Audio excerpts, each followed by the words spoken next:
আল্লাহ সুবহানাহু ওয়া তাআলা আমাদের যেটা দিয়ে বিচার করবেন সেটা গোত্র নয়, বর্ণ নয়, ধর্মবিশ্বাস নয়, সম্পদ নয়, লিঙ্গ নয়, সেটা হলো তাকওয়া, অর্থাৎ ন্যায়পরায়ণতা, আল্লাহকে মেনে চলা এবং ধার্মিকতা। পবিত্র কোরআনে সূরা হুমাজার 1 নম্বর আয়াতে উল্লেখ করা হয়েছে, ওয়াইলুল লিকুল্লি হুমাজাতিল লুমাজা, দুর্ভোগ তাদের যারা সামনে ও পেছনে মানুষের নিন্দা করে থাকে। সালাহ আমাদেরকে বিরত রাখে মানুষের নিন্দা করা থেকে। পবিত্র কোরআনে সূরা হুজুরাতের 11 নম্বর ও 12 নম্বর আয়াতে উল্লেখ করা আছে, ইয়া আইয়ুহাল্লাযিনা আমানু, হে মুমিনগণ, তোমাদের মধ্যে কোনো পুরুষ যেন অপর কোনো পুরুষকে উপহাস না করে, কেননা যাকে উপহাস করা হয় সে উপহাসকারী অপেক্ষা উত্তম হতে পারে। কোনো নারী অপর নারীকে যেন উপহাস না করে, কেননা যাকে উপহাস করা হয় সে উপহাসকারী অপেক্ষা উত্তম হতে পারে। একে অপরের প্রতি তোমরা দোষারোপ করো না এবং তোমরা একে অপরকে মন্দ নামে ডেকো না। ইয়া আইয়ুহাল্লাযিনা আমানু, হে মুমিনগণ, তোমরা অনুমান হতে দূরে থাকো, কারণ অনুমান কোনো কোনো ক্ষেত্রে পাপ। একে অপরের গোপনীয় বিষয় সন্ধান করো না এবং একে অপরের পশ্চাতে নিন্দা করো না, পেছন থেকে নিন্দা করো না। তোমাদের মধ্যে কি কেউ তার মৃত ভাইয়ের গোশত খেতে চাইবে? পবিত্র কোরআন বলছে, যদি পেছন থেকে নিন্দা করেন তাহলে আপনি যেন আপনার মৃত ভাইয়ের গোশত খাচ্ছেন, কারণ মৃত ভাইয়ের গোশত খাওয়া হলো দ্বিগুণ অপরাধ। খাদ্য হিসেবে মানুষের গোশত খাওয়া একটা অপরাধ। এমনকি ক্যানিবালরা যারা মানুষের গোশত খায় তারাও কখনো তাদের মৃত ভাইয়ের গোশত খায় না। কোরআন বলছে যদি পেছন থেকে নিন্দা করেন তাহলে দ্বিগুণ অপরাধ করছেন। অপরাধটা এমন যেন আপনি মৃত ভাইয়ের গোশত খাচ্ছেন। কোনো প্রমাণ ছাড়াই কারো ব্যাপারে নিন্দা করো না, এটা পাপ। আর কারো পেছন থেকে নিন্দা করা হলো দ্বিগুণ পাপ, দ্বিগুণ পাপ। আর আল্লাহ সুবহানাহু ওয়া তাআলা এখানে তিনি নিজেই উত্তর দিয়েছেন, তোমরা তাকে ঘৃণ্যই মনে করো। সালাহ এটা আমাদের ব্যবসা ক্ষেত্র এবং দৈনন্দিন কাজের মধ্যে সত্যবাদিতা এবং সততাকে বাড়ায়। আমি আগে বলেছিলাম পবিত্র কোরআনে সূরা আনকাবুতের 45 নম্বর আয়াতে উল্লেখ করা হয়েছে, উতলু মা উহিয়া ইলাইকা মিনাল কিতাবি ওয়া আকিমিস সালাতা ইন্নাস সালাতা তানহা আনিল ফাহশাই ওয়াল মুনকার, যে তুমি আবৃত্তি করো সেই কিতাব হতে যা তোমার প্রতি প্রত্যাদেশ করা হয় এবং সালাত কায়েম করো, কারণ নিশ্চয়ই সালাত তোমাকে অশ্লীল ও মন্দ কাজ হতে বিরত রাখে। পবিত্র কোরআন বলছে সূরা ইসরার 81 নম্বর আয়াতে উল্লেখ করা হয়েছে, ওয়াকুল জাল হক ওয়া যাকাল বাতিল ইন্নাল বাতিলা কানা যাহুকা, বলো সত্য এবার উপস্থিত হয়েছে এবং মিথ্যা বিলুপ্ত হয়েছে, কারণ নিশ্চয়ই মিথ্যা তার প্রকৃতিগত কারণেই ধ্বংস হয়ে যাবে। সালাহ আমাদের সত্যবাদী হতে শেখায়। একই ধরনের কথা বলা হয়েছে সূরা বাকারায় 42 ও 43 নম্বর আয়াতে উল্লেখ করা হয়েছে যে তোমরা সত্যকে মিথ্যার সাথে মিশ্রিত করো না এবং জেনে শুনে সত্য গোপন করো না। কোরআন আমাদের সত্যবাদী হতে শেখায় যে সব সময় আমরা সত্যি বলবো। পবিত্র কোরআনে সূরা বাকারার 188 নম্বর আয়াতে উল্লেখ করা হয়েছে যে তোমরা একে অন্যের সম্পদ অন্যায়ভাবে গ্রাস করো না এবং মানুষের ধন সম্পত্তির কিয়দাংশ জেনে শুনে অন্যায়ভাবে গ্রাস করার উদ্দেশ্যে সেটা বিচারকের নিকট পেশ করো না। পবিত্র কোরআন বলছে ঘুষ দেয়া বা নেয়া নিষিদ্ধ, আপনারা ঘুষ দেবেন না। পবিত্র কোরআন আমাদের দেখিয়ে দেয় কিভাবে সৎ জীবনযাপন করতে হবে। পবিত্র কোরআন মানুষের জীবনে শান্তি এনে দেয়। পবিত্র কোরআনে সূরা রদের 28 নম্বর আয়াতে উল্লেখ করা হয়েছে, নিশ্চয়ই যখন আল্লাহকে স্মরণ করা হয় হৃদয় তখন শান্তি খুঁজে পায় এবং প্রশান্ত হয়। যখন আল্লাহকে স্মরণ করবেন, যখন সালাহ আদায় করবেন, আপনি তখন খুবই শান্তিতে থাকবেন, আপনার হৃদয় প্রশান্ত হবে। সালাহ হলো আল্লাহ তাআলার সাথে যোগাযোগের সবচেয়ে শ্রেষ্ঠ উপায়। পবিত্র কোরআনে সূরা বাকারার 153 নম্বর আয়াতে উল্লেখ করা হয়েছে, ইয়া আইয়ুহাল্লাযীনা আমানুস্তাঈনু বিস-সাবরি ওয়াস-সালাহ, হে মুমিনগণ, ধৈর্য ও সালাতের মাধ্যমে তোমরা আল্লাহর সাহায্য প্রার্থনা করো। ইন্নাল্লাহা মা সাবরিন, আর নিশ্চয়ই আল্লাহ সুবহানাহু ওয়া তাআলা ধৈর্যশীলদের সাথে আছেন। আল্লাহ বলছেন ইন্নাল্লাহা মা সাবরিন, আর নিশ্চয়ই আল্লাহ তাআলা ধৈর্যশীলদের সাথে আছেন। সামাজিক উপকারিতার পাশাপাশি, আত্মিক উন্নতির পাশাপাশি, অন্যান্য উপকারের পাশাপাশি সালাহ থেকে আমরা পাই বিভিন্ন শারীরিক উপকারিতা। সালাতের সময় যখন রুকুতে যায়, যখন মাথা নোয়ায়, শরীরের উপরের অংশে তখন অতিরিক্ত রক্ত প্রবাহিত হয়, মেরুদণ্ড তখন হয়ে যায় নমনীয়, মেরুদণ্ডের বিভিন্ন নার্ভ শক্তিশালী হয়, মেরুদণ্ড বা পিঠের ব্যথা দূর হয়ে যায়। এতে করে দূর হয় পেট ফাঁপা জাতীয় সমস্যাগুলো। এরপরে যখন উঠে দাঁড়াই, অর্থাৎ রুকুর পরে যখন উঠে দাঁড়াই, শরীরের উপরের অংশে যেটুকু রক্ত প্রবেশ করেছে সেটার প্রবাহ তখন স্বাভাবিক হয়, শরীরও তখন রিল্যাক্সড হয়। যখন আমরা সেজদা দিই তখন আমাদের কপাল মাটিতে ঠেকাই। এটা হলো সালাতের সবচেয়ে শ্রেষ্ঠ অংশ, এটা হলো সালাতের সবচেয়ে গুরুত্বপূর্ণ অংশ। প্রত্যেক দিন মানুষের শরীর তার চারপাশের বিভিন্ন ইলেকট্রোস্ট্যাটিক চার্জের সংস্পর্শে আসে। এই চার্জ তারপরে গিয়ে পৌঁছায় মানুষের নার্ভাস সিস্টেমে, আর সেখানেই জমা হয়ে থাকে। এই অতিরিক্ত ইলেকট্রোস্ট্যাটিক চার্জ শরীর থেকে বের করে দেওয়া প্রয়োজন, তা না হলে আপনার মাথা ব্যথা করবে, পিঠে ব্যথা করবে, মাংসপেশিতে টান পড়বে। এসব সমস্যাতে রেহাই পেতে আমরা ট্রাঙ্কুলাইজার আর বিভিন্ন প্রকারের ওষুধ নিই। এই অতিরিক্ত ইলেকট্রোস্ট্যাটিক চার্জ আমাদের শরীর থেকে বের করে দিতে হবে। যেমন ধরুন, এমন কোনো যন্ত্র যেখানে প্রচুর বিদ্যুতের প্রয়োজন হয়, সেখানে সাধারণত দেখা যায় একটা 3 পিন প্লাগ আছে।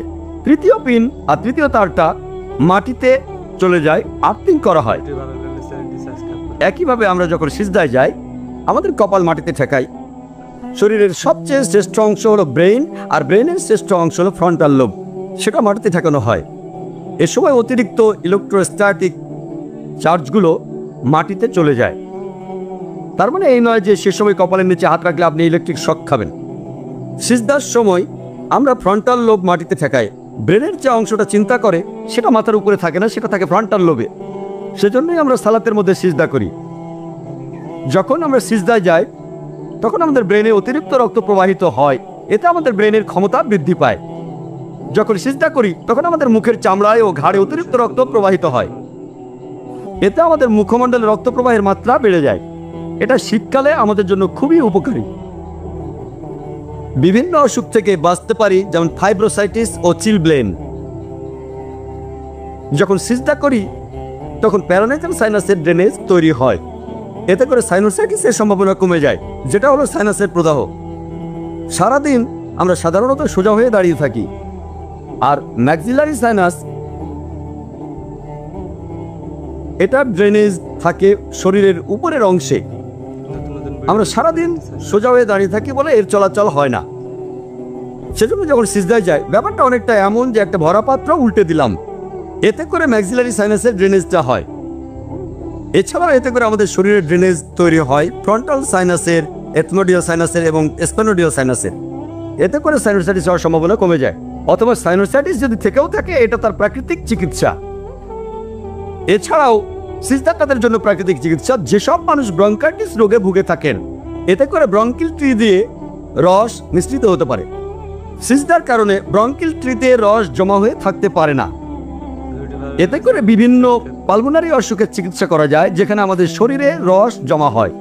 আমাদের শরীরে রস ছাড়াও ধুলাবালি আর রোগ জীবাণু জমা হতে পারে। সিজদার মাধ্যমে এইসব অসুখেই উপকার পাওয়া যায়। আমরা যখন নিঃশ্বাস নেই তখন আমাদের ফুসফুসের মাত্র 2/3 ব্যবহার করে থাকি, আর বাকি 1/3 ফুসফুসের সেখানে বাতাস থেকে যায়। মাত্র 2/3 তাজা বাতাস আমাদের ফুসফুসে ঢোকে আর বের হয়ে যায়, ঢোকে আর বের হয়। বাকি 1/3 বাতাসকে বলে রেসিডুয়াল এয়ার। আমরা যখন সিজদা করি তখন আমাদের তলপেট চাপ দেয় আমাদের ডায়াফ্রামে, আর এই ডায়াফ্রাম চাপ দেয় আমাদের ফুসফুসের নিচের অংশে, আর এতে ফুসফুসের সেই রেসিডুয়াল এয়ার বের হয়ে যায়। তাহলে এই বাতাস বের হয়ে গেলে আরো তাজা বাতাস ফুসফুসে ঢোকে, এতে করে আমাদের ফুসফুস স্বাস্থ্যবান হয়। যখন সিজদা করি তখন যেহেতু বিকর্ষ বল কমে যায়, তলপেটের অঙ্গ প্রত্যঙ্গে রক্ত চলাচল বৃদ্ধি পায়। তলপেটের বিভিন্ন অঙ্গ প্রত্যঙ্গে ধমনির ভেতরে রক্ত চলাচল সেটা বেড়ে যায়। সিজদা এবং রুকু এগুলোর মাধ্যমে হার্নিয়া, ফিমোরাল অসুখের নিরাময় হয়ে থাকে। এছাড়া সিজদায় অনেক রোগের নিরাময় হয়, তার মধ্যে একটা অসুখ হলো হেমোরয়েড, যেটাকে সাধারণ মানুষ বলে থাকে পাইলস। এছাড়া সিজদার মাধ্যমে জরায়ুর স্থানচ্যুতিকে রোধ করা যায়। যখন সিজদা করি তখন আমাদের শরীরের ভর থাকে হাঁটুর উপরে, আমাদের পা থাকে নমনীয়। এছাড়া আমাদের পায়ে সোলিয়াস ও গ্যাস্ট্রোনিমিয়াস মাসল, এই মাসলগুলোকে বলা হয় পেরিফেরাল হার্ট, কারণ এই মাসলগুলোতে অনেক ধমনী আছে। আর এই ধমনীগুলো দিয়ে শরীরের নিচের অংশে রক্ত প্রবাহিত হয়ে থাকে। এতে করে শরীরের নিচের অংশ রিল্যাক্সড হয়। যখন সিজদায় যায় আমাদের হাঁটু তখন মাটি স্পর্শ করে, হাত এবং কপালও মাটি স্পর্শ করে। এই পদ্ধতিতে সার্ভাইকাল স্পাইনের বিভিন্ন অসুখের নিরাময় হয়, কারণ এই সিজদার মাধ্যমে ইন্টারভার্টিব্রাল জয়েন্টের উপকার হয়। সিজদার মাধ্যমে বিভিন্ন হৃদরোগের উপকার পাওয়া যায়। যখন আমরা সিজদা থেকে উঠি আমরা হাঁটু গেড়ে বসি, শরীরের উপরের অংশে যে রক্ত চলে গিয়েছিল সেটা স্বাভাবিক হয় আর শরীরও রিল্যাক্সড হয়। তখন আমাদের উরু আর পিঠের ধমনের মাধ্যমে অতিরিক্ত রক্ত প্রবাহিত হয়, পিঠের মাংসপেশি রিল্যাক্সড হয়। সিজদার মাধ্যমে আমরা উপকার পাবো কোষ্ঠকাঠিন্য আর বদহজমে। এতে করে যারা ভুগছেন পেপটিক আলসারে বা পাকস্থলীর অন্য রোগে তারাও উপকার পাবেন। যখন আমরা বসা থেকে উঠে দাঁড়াই, যখন আমরা সিজদা থেকে উঠে দাঁড়াই আমাদের শরীরের ভর থাকে তখন আমাদের পায়ের বলের উপরে। এতে করে আমাদের পিঠের মাসল, উরুর মাসল, হাঁটুর মাসল আর পায়ের মাসল শক্ত হয়। যখন আমরা সালাত আদায় করি তখন আমরা শারীরিকভাবে উপকৃত হই। তবে মুসলিমরা শুধু শারীরিক উপকারিতার জন্য সালাত আদায় করে থাকি না, এটা হলো বাড়তি উপকার। আমরা সালাত আদায় করি আল্লাহ তাআলার প্রশংসা করার জন্য, তাকে ধন্যবাদ দিতে। আমরা সালাত আদায় করি নির্দেশনার জন্য, ন্যায় নিষ্ঠার পথে প্রোগ্রাম দেওয়ার জন্য। সালাতের এইসব বাড়তি উপকারিতা এমন লোককে আকৃষ্ট করবে যা বিশ্বাস কম, অথবা আকৃষ্ট করবে একজন অমুসলিমকে। কিন্তু মুসলিমরা আমাদের প্রধান কাজ হলো আল্লাহ তাআলাকে সন্তুষ্ট করা, কারণ এটাই আল্লাহ সুবহানাহু ওয়া তাআলার নির্দেশ, এটাই আমাদের বিরিয়ানি।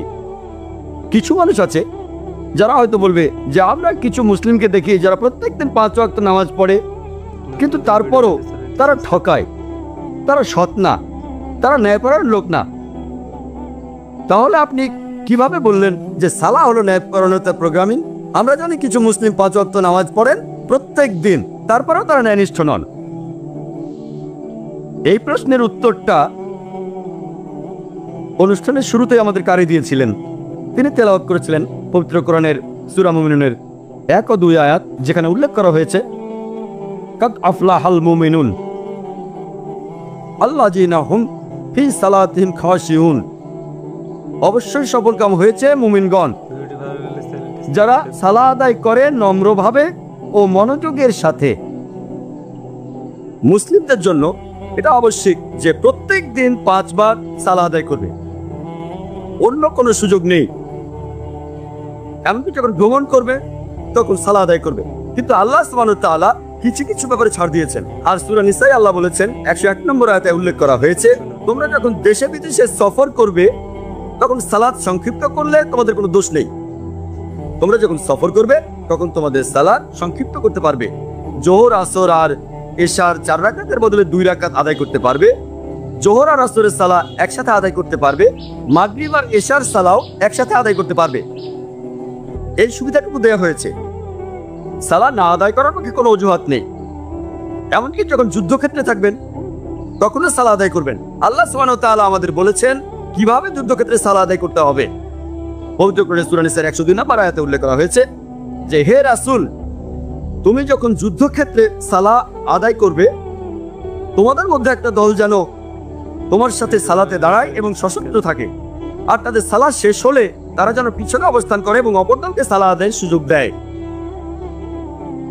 তবে সালাত আদায়ের সময় তোমার অস্ত্রটা হাতে নিয়ে সালাত আদায় করতে পারো। আসসালামু আলাইকুম। ভিডিওটি ভালো লাগলে চ্যানেলটি সাবস্ক্রাইব করুন।